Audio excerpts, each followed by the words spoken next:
na-realize na ng mga feeling poging katulad natin na kailangan nila ng ganitong samahan. Oo nga.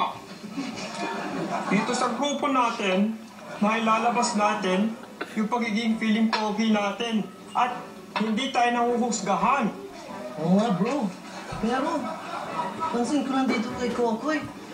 Pare, parang hindi mo pa nailalabas at hindi ka pa komportable sa pagiging feeling pogi. Oo nga eh. Alam mo, ikaw, Kokoy, ang tagal mo ng member dito. Hindi ka ba nahiya sa amin? Baka naman hindi ka talaga feeling pogi. Hindi, sobrang ako magsalita. Ano lang, mahihayin lang talaga ako. Kita mo? Bawal ang mahihayin sa pagiging feeling pogi. Dapat sa ating mga feeling pogi, maangas tayo.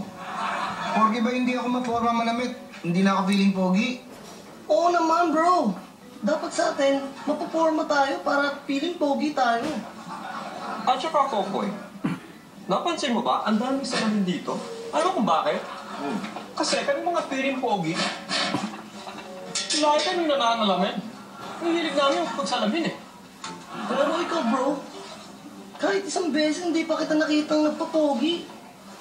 Parang takot ka sa salamin. Samantala kami, mga addict sa salamin. Hindi ganon, hindi sa ganon. Ano lang kasi, pagka kasi nananalamin ako, napagkakamalan akong bading ng mga kaibigan kong babae.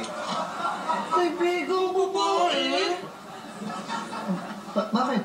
Masama bang mga pagkaibigan sa babae? Ang mga feeling pogi? Ay, hindi. Pero bro, mga kaibigang babae, hindi nakikipagkaibigan sa mga feeling poging katulad natin. Talaga? Ganun ba yun? Kaya mabuti pa. Aminin mo na talagang nagpapanggap ka lang na feeling pogi ka.